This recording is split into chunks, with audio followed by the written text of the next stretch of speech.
Finally tonight, a few weeks ago, Facebook founder Mark Zuckerberg was here in Washington, you remember, testifying in front of Congress.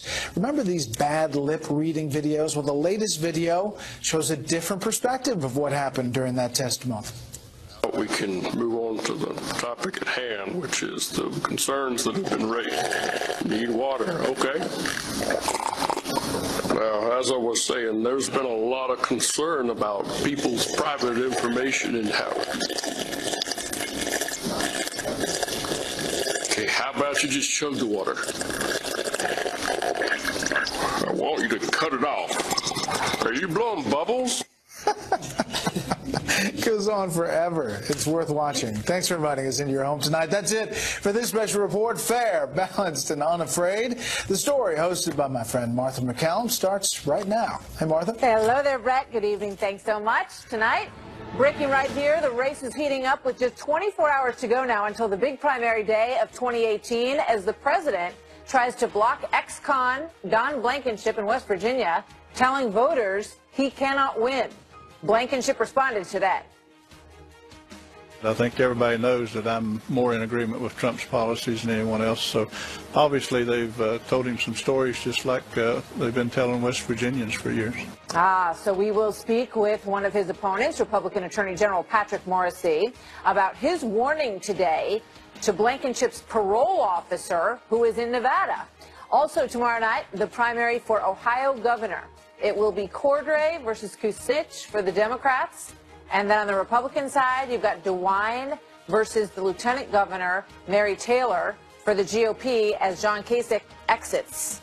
And the battle to unseat Senator Sherrod Brown, the Democrat in Ohio, being waged by 5 Republicans. So we'll be watching that closely.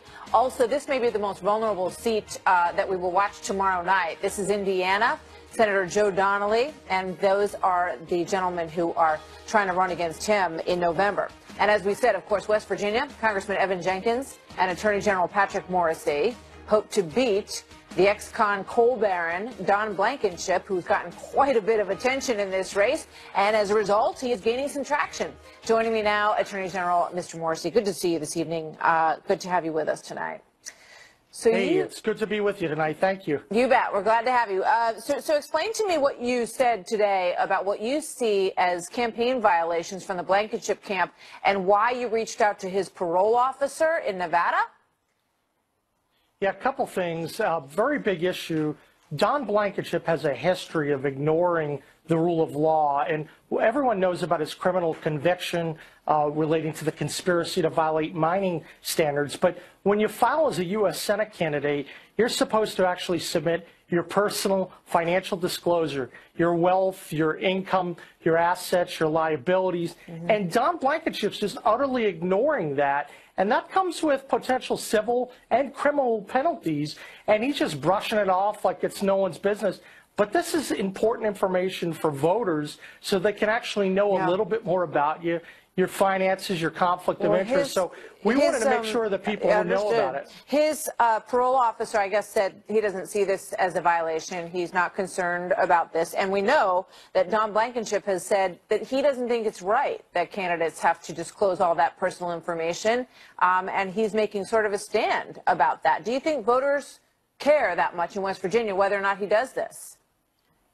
I think voters care if you just ignore the rule of law, and that's what you're seeing from Don Blankenship. I think that he's been weaving this tale during his campaign, but as the election draws close, I think people are beginning to know, and especially President Trump, that nominating Don Blankenship would be an electoral disaster for West Virginia because I think he'd be defeated by Joe Manchin, and we're seeing more and more people talk about that from the President of the United States on down. This is your other opponent, Evan Jenkins, talking about why you are now turning your ire against Don Blankenship. When we had y'all on the debate stage, it was mostly Jenkins versus Morrisey and Mr. Blankenship out on the side, but that dynamic has changed as he's risen in the polls. Watch this. Patrick Morrisey is desperate. He is taking shots now at Don Blankenship. He's been all over the board. It's just a clear indication that his campaign is on life support. The polls suggest that he's in a distant third. Patrick Morrisey is desperate, so he is trying to attack anybody, create any news he can. You want to respond to that, sir? Sure, I think it's pretty straightforward. Voters know about Evan Jenkins' very liberal record. He's actually, we've seen in all the polls, faded to third.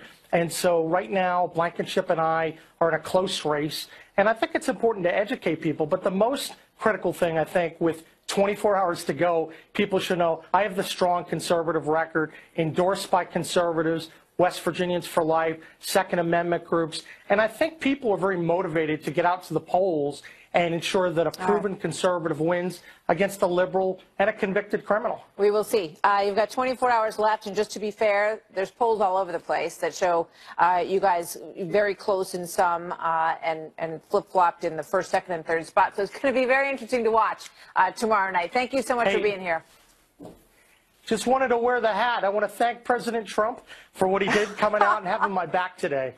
Well, we know it's been a contest to see who's Trumpier in West Virginia. Hey, this is the best hat. A lot of hats in this campaign. Thank you very much, Attorney General. Good to see you tonight.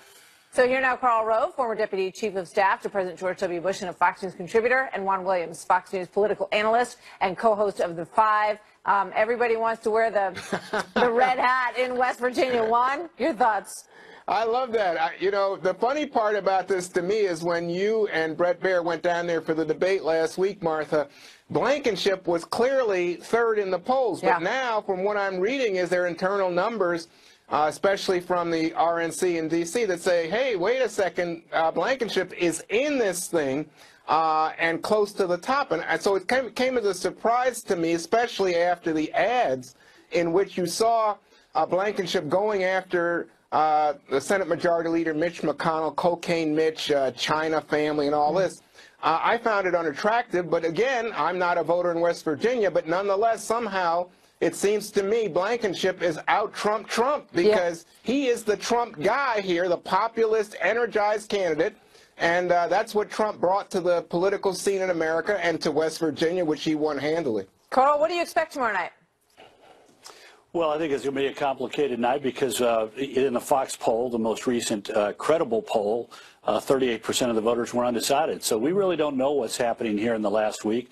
Sure, some of them could be attracted by the annex of Mr. Blankenship. But look, I give the people of West Virginia a little bit more credit. I don't think a bigoted approach to politics, something that is tearing down somebody who's not even in the race, coming from the mouth of a man who has been convicted and sent to jail, who can't even vote for himself because he's registered in Nevada, and whose company had the worst record of mine safety of any company, coal company in West Virginia for decades, and who oversaw mine safety violations that resulted in the death of 29 miners. I'm not certain that's a winning record even in a Republican primary in West Virginia. You know what? You're right. It's going to be fascinating to see which way those undecided voters go.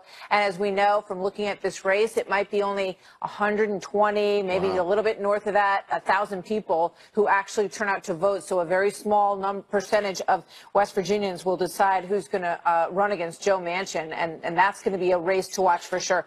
Juan, turn your attention to Ohio for me for a second. Kucinich versus Cordray in the primary to run for governor in Ohio. What do you think?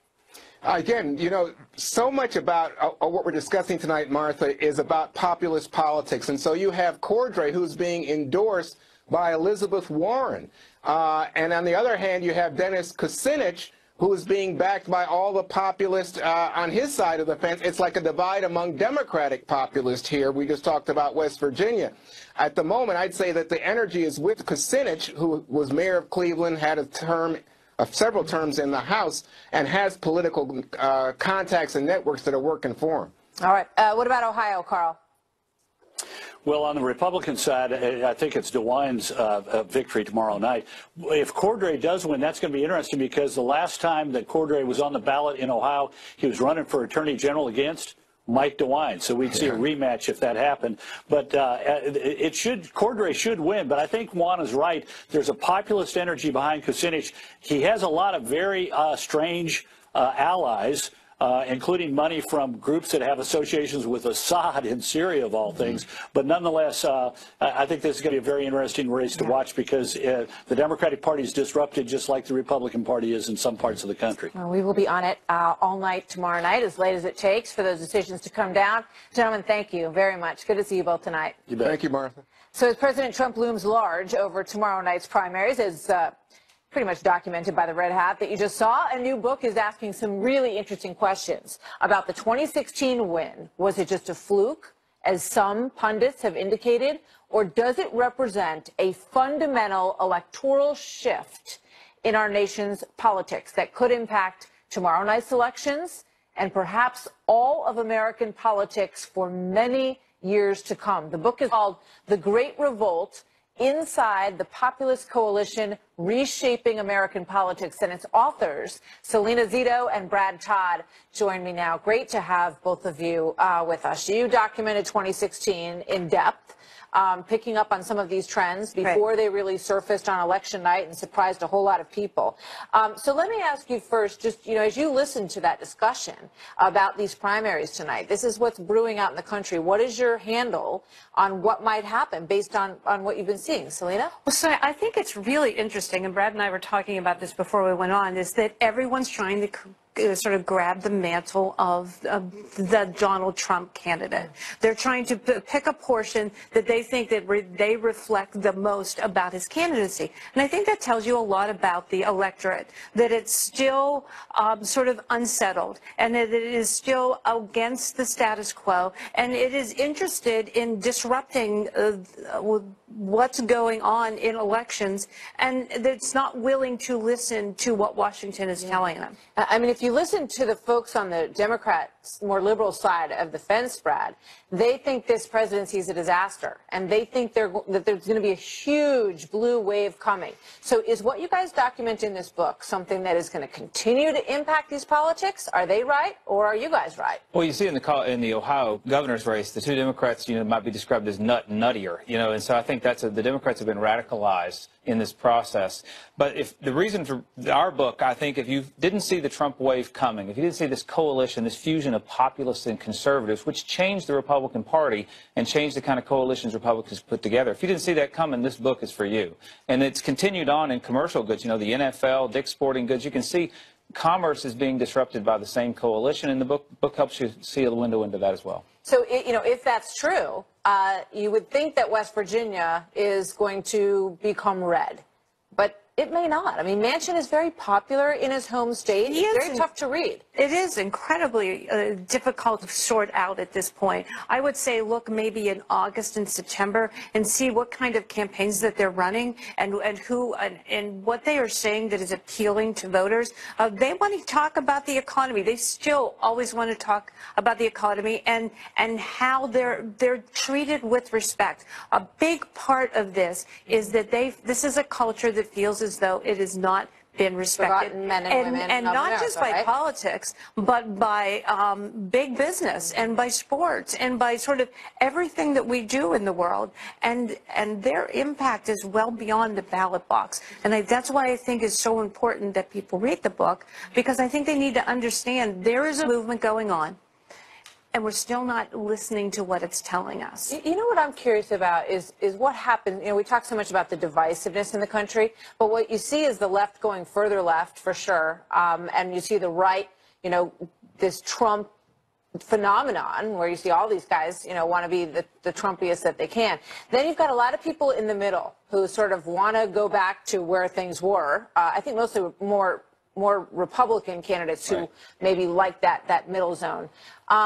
How do you see it shaking out? Are we going to have 3 parties potentially? Well, we did a survey for this book of Trump voters in the 5 states in the Rust Belt that had flipped from Obama to Trump.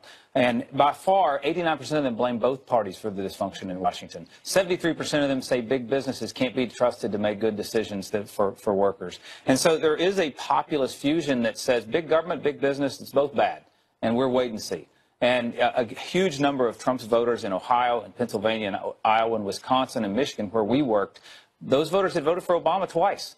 And they didn't get what they wanted from President Obama, and they were willing to break decades of family party tradition to switch. We have those stories in the book, and I think if you want to understand sort of the motivation and the thought process of how people could switch from Barack Obama to Donald Trump, this is the book for you. Yeah. Now, what about November? Because if you have your finger on the pulse of what's happening, and you're hearing that there's going to be this big blue wave coming, and the polls have shown to be unreliable.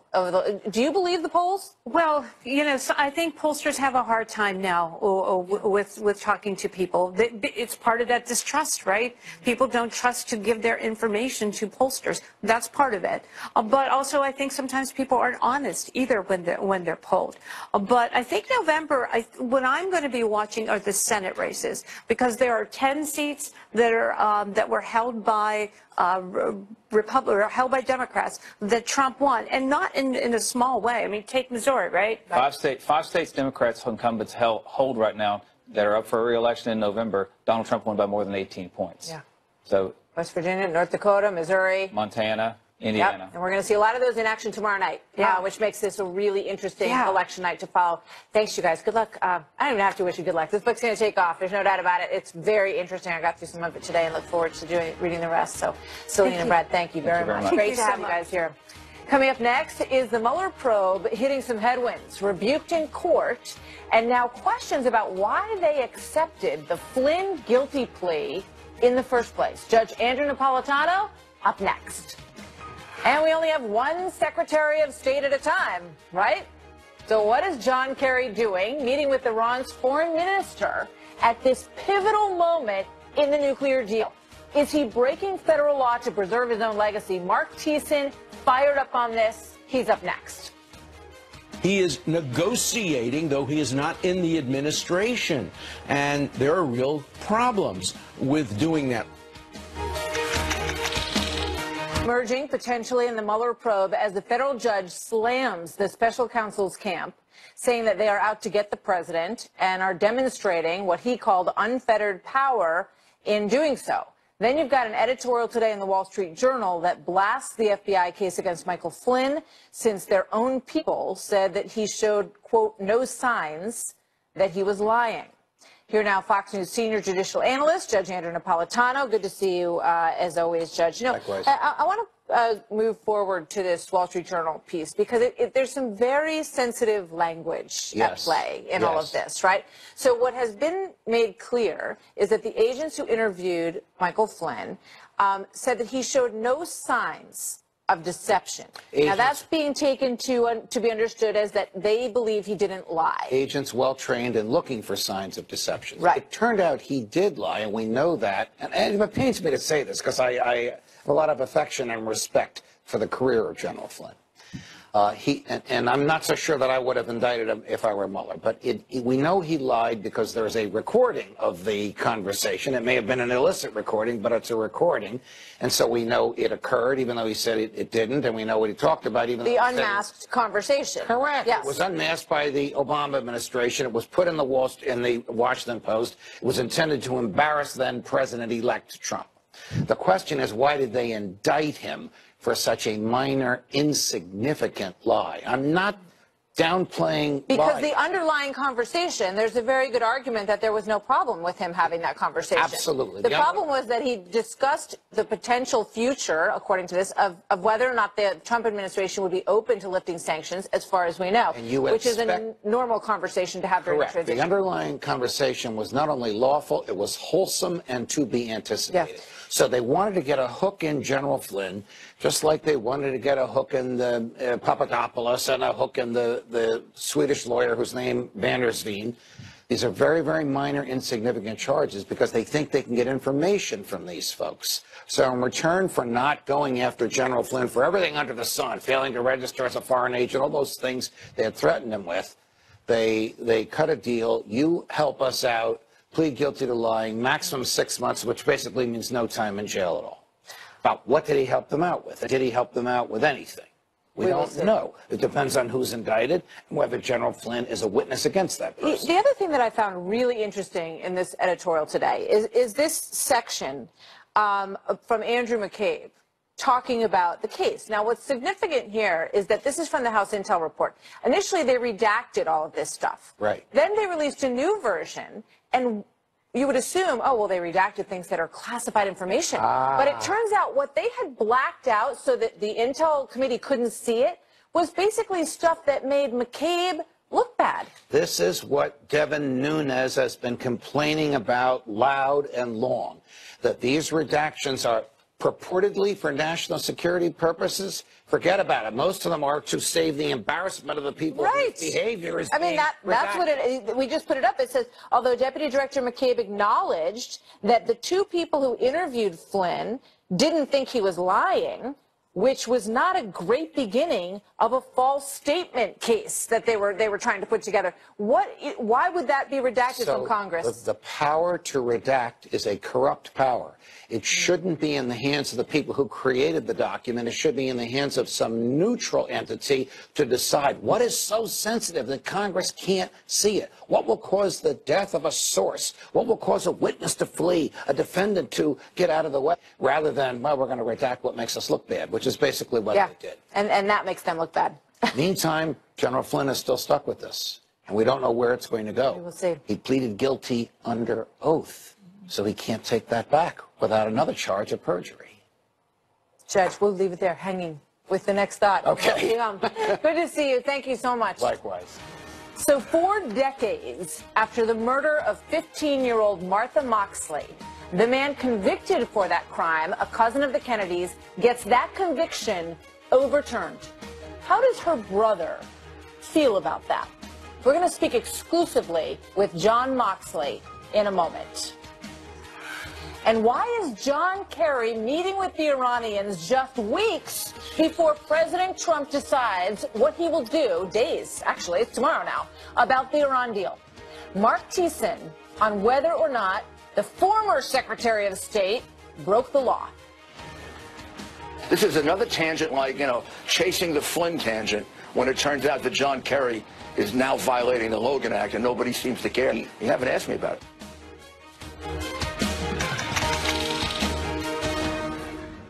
John Kerry's shadow diplomacy, how does that impact the deliberations? I don't think it impacts it at all. I think the president spoke out about that pretty clearly, and I don't think that we would take advice from somebody who created what the president sees to be one of the worst deals ever made. I'm not sure why we would start listening to him now.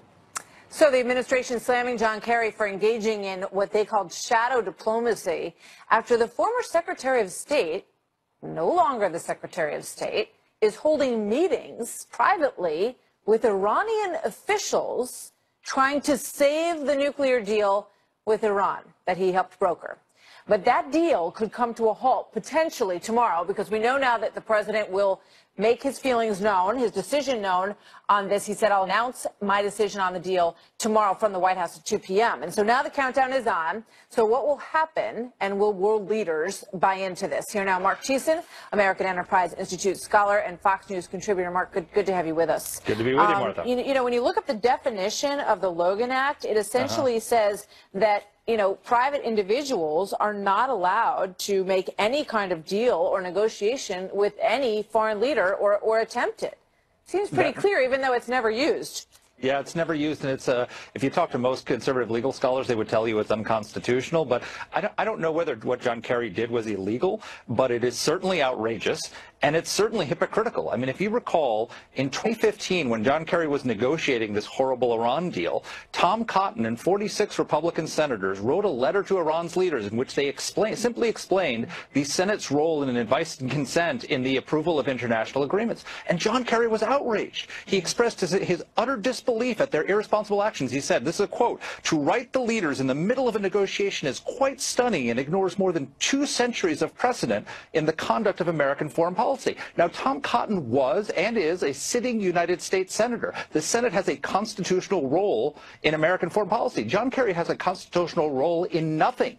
He's a former official. He has no status generally whatsoever. People move off the stage, and as I think you pointed out in some thoughts that you sent to me earlier, it'd be one thing if he was trying to rally with some of our allies and encourage them to stand firm, against any attempt to pull out of the deal. But instead, he's rallying with the enemy.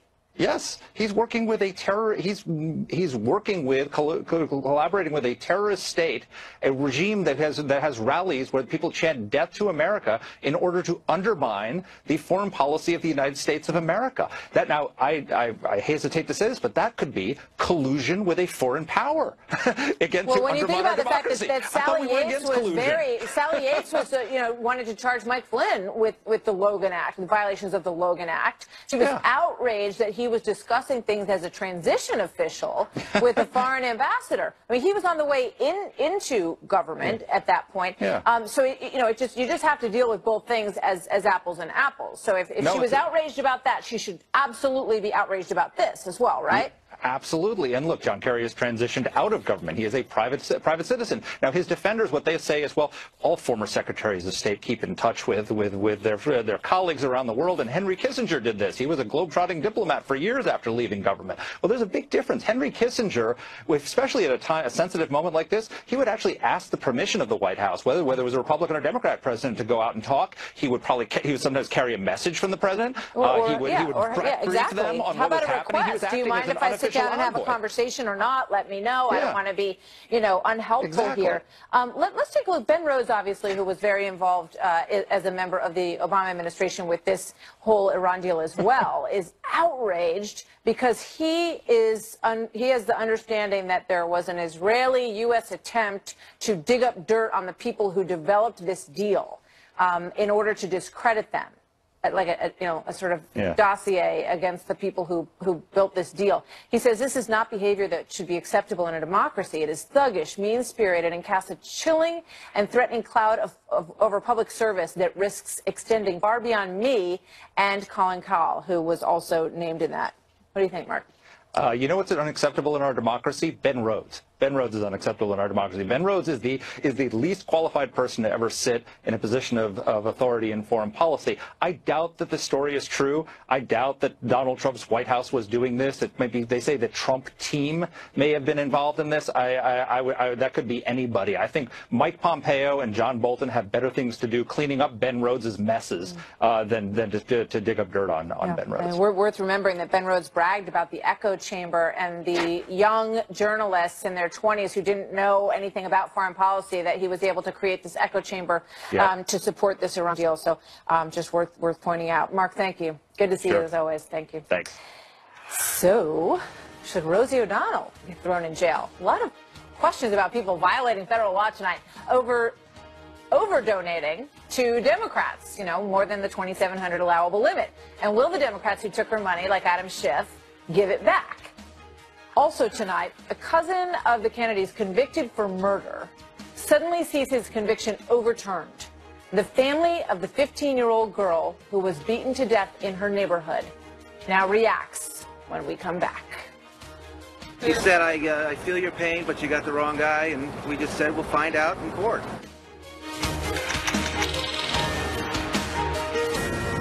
On a bombshell news story just posted by The New Yorker claiming that 4 different women have now come forward tonight to accuse New York Attorney General Eric Schneiderman of physical assault and abuse. Schneiderman has been an outspoken advocate for the Me Too movement and a longtime critic of President Trump. The new accusations outlined in The New Yorker involve heavy use of alcohol, unwanted advances, hitting, slapping, even death threats. One of the women even claims that Schneiderman threatened to tap her phone so that he could track her down and kill her if she broke up with him. Moments ago, the Attorney General released a statement that says this: "In the privacy of intimate relationships, I have engaged in role-playing and other consensual sexual activity. I have not assaulted anyone. I have never engaged in non-consensual sex, which is a line I would not cross." More on that as it develops. Also developing tonight, in 1975, in the wealthy enclave of Bellhaven in Greenwich, Connecticut, a 15-year-old girl's body was found under a pine tree. She had been hit so hard with a golf club that it broke the club in half. The blunt end was used to stab her in the neck. Earlier that night, she had been at the Skakel house. The Kennedy cousins were known for running wild and having little adult supervision after the passing of their young mother. Martha had been in the garage, according to the story, with some kids listening to music like typical teenagers. And what happened next, only those who were there really know. Was she killed by the tutor, Ken Littleton, or one of the Skakel boys, Michael or Tommy? Michael spent 10 years in prison before his guilty verdict was overturned and then reinstated and then turned over again this past Friday. Joining me now with the family's reaction is Martha's brother, John Moxley. John, thank you very much for being here. It's good to have you with us. You and your mother have stood up for your sister and what happened to her all these years and sat through all these trials. What went through your mind when this got overturned again against Michael Skakel on Friday? Well, it's frustrating at best because we've, as you said, we've sat through, I can't even tell you how many trials, and we've been in front of the Connecticut State Supreme Court a few times. And every time they've ruled, in our favor, or they didn't buy into the arguments. And, I was at the trial every day, and this is the weakest argument, the habeas of ineffective counsel that they had. And, then the court, the members of the court changed, the judge that wrote the majority opinion retired, the judge, Palmer, that wrote the dissent, I think, waited. They were asked to reconsider. They just made a decision why they need to reconsider. But the reconstitution of the court changed everything. Who do you believe killed Martha? Michael. I'm absolutely convinced of it. I sat through the trial every day. I heard all the evidence. The only thing that I don't know that I suspect is that his brother Tommy and perhaps his cousin Jimmy Terrian know what happened. I don't think his younger brothers know what happened. I think they were innocent. And that's why they're standing by him today. But you never see any of his older siblings in the courts.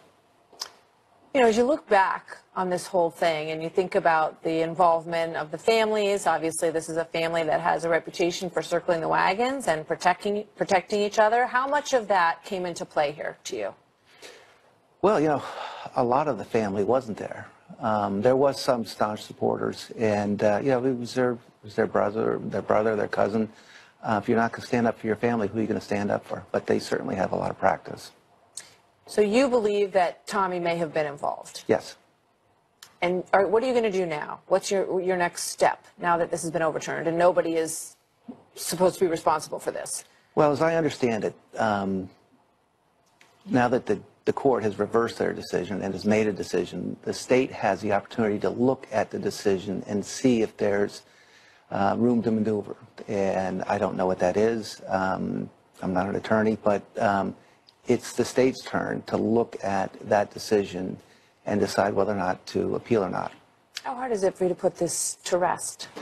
It'll never be to rest. It'll never be. It's just part of our life, and we go on with it on a day-to-day basis. We try to have a positive outlook. There's no hate in our hearts. That's just too heavy of a burden to bear. But it's the life we know. It's the roller coaster of all these decisions, and it's amazing that since 2002, before 2002, all of the the one-man grand jury, all of the preliminary trials, all of the investigation, all of the false leads, all of then everything led back to Michael, and then through his own deeds and his own words, he puts himself at the place at the time and explains why there'd be physical evidence there. We know they were lying from day one just because there was no report due, according to Tommy, on Abraham Lincoln. John, thank you very much. Thank Give you. our best to your mom. Absolutely. Thank you very much. Here now is Geraldo Rivera, who covered the story, Fox News roaming correspondent at large and author of the Geraldo Show.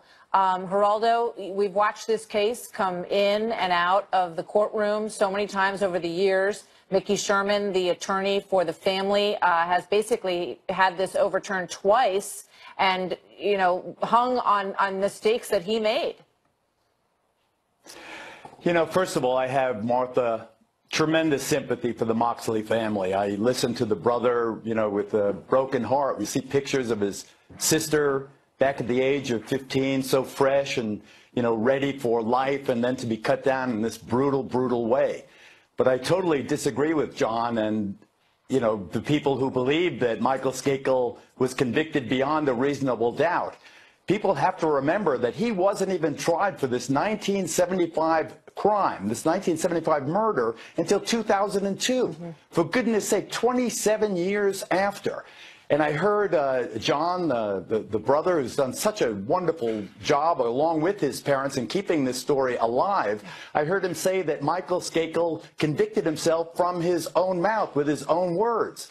His own words were reported by the state star witness, a guy named Greg Coleman, who he was with in reform school in Maine. Greg Coleman says that Michael Skakel said those damning statements, that he incriminated himself. That's right. Greg Coleman subsequently recanted that testimony. He was a heroin addict who now says, or he's passed away now, he overdosed. He said before he died that he shot himself up with heroin before he gave testimony to the state.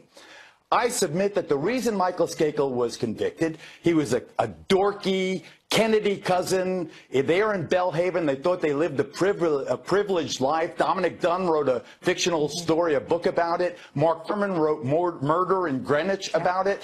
The public hatred directed toward Michael Skakel was such that I think the jury overlooked the fact that there was no forensic evidence, no eyewitnesses, and now the state's only witness is dead from an overdose, having recanted his testimony. Geraldo, who did it? If it wasn't Michael, who did it? Well, you know, people say that it could have been older brother Thomas or the tutor, but why not? Because it was a gated community doesn't mean some outsider could not have snuck in. I've done shows over the years that indicated that this guy or that guy was in the neighborhood. You know, Michael Skakel, remember, this guy was, you know, the ultimate defendant in the case. The night before, he was in a tree looking at Martha Moxley and masturbating. I mean, he was a sicko. You know, his mother had died 2 years before. He was 15 years old. He was already an alcoholic. He was, you know, he had, you know, a troubled person who was easily convicted. He did 10 years in prison, remember.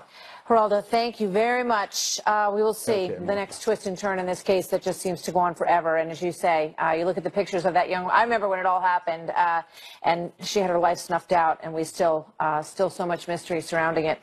Good to see you tonight, Geraldo. Thanks for joining us.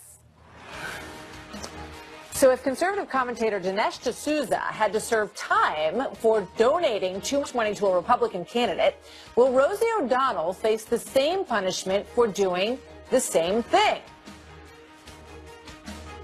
It seems clear from what we know that Rosie broke the law, and she broke the law 5 times.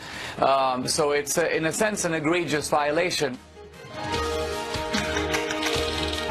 Celebrity Trump nemesis Rosie O'Donnell under fire tonight for what appears to be an illicit campaign contribution to at least 5 Democratic candidates, exceeding the maximum amount allowed under campaign finance law. She apparently is unfazed by the repercussions, boasting in a tweet today, quote, "All my donations, my goal is to support all those opposed to Trump, Rosie.com. Have at it." She goes on with her hashtags. Here now, Dr. Gina Loudon, psychology expert and creator of the nonprofit They All Have Names, and Jessica Tarlov, Democratic pollster and Fox News contributor.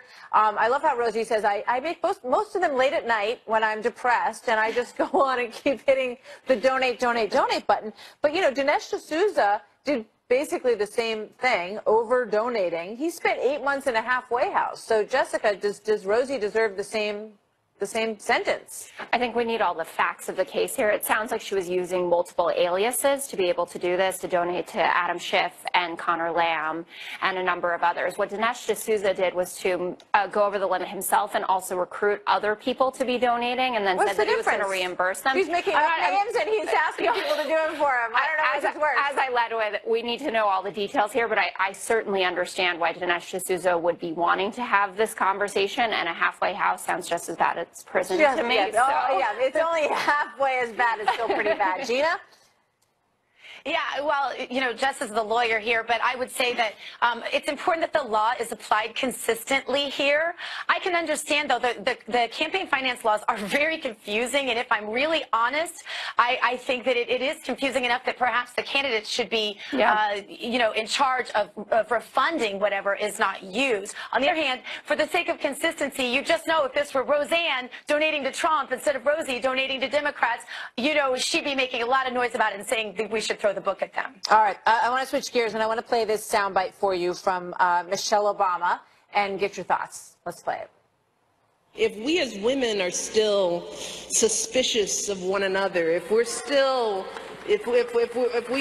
have this crazy bar for each other that we don't have for men, if we're still doing that today, if we're not comfortable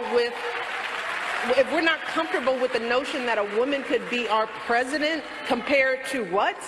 So there we have again the same sort of assumption that Hillary Clinton made, that any woman who voted for Trump basically, rejected her affinity for women or for women candidates, or she voted like her dad or her husband or her boss told her to, like we heard from Hillary. Gina. Yeah, I always say, I had a 50-50 chance of coming out being a woman. I don't consider it an accomplishment. That's why I love, you contrasted this with our beautiful First Lady now, and there's just no comparison. This is all about divisiveness, and to say the words she said, that for some reason we should vote for a woman simply because she's a woman, and to condescend the American women who voted for Trump, is on its face sexist, Martha. She actually didn't say that. So I agree with half of your point. I don't particularly like this line of argument. She did say that beforehand. No, she didn't say you should vote for her just because she's a woman. Yeah, but she said in her previous soundbite, she said, in the light of this last election, I'm concerned about us as women, what we think about ourselves and about each other, what's going on in our heads, that we let that happen. Yeah, let that happen is electing someone to office who's espousing and promoting policies that don't help women, and also someone who talks about the women that he does. We all remember, blood all coming out of all over, Mrs. Piggy, Mrs. Housekeeping, what he said about Rosie before. This is a man who demeans women. Negative things about plenty of men. She was talking about he's an equal opportunity offender who voted for Trump. What she was talking about is that women. What she was talking about is that she doesn't understand how women, when you look at who this person is, his character, how he treats women, even his own wife. No, she was saying we should have voted for Hillary simply because she's a woman. No. That's the only reason. We're going to have to agree to disagree, ladies. I'm getting counted out. Thank you so much. I'm not a lawyer, by the way. Yes. So the public doesn't think I get that all the time. Okay. We'll be right back.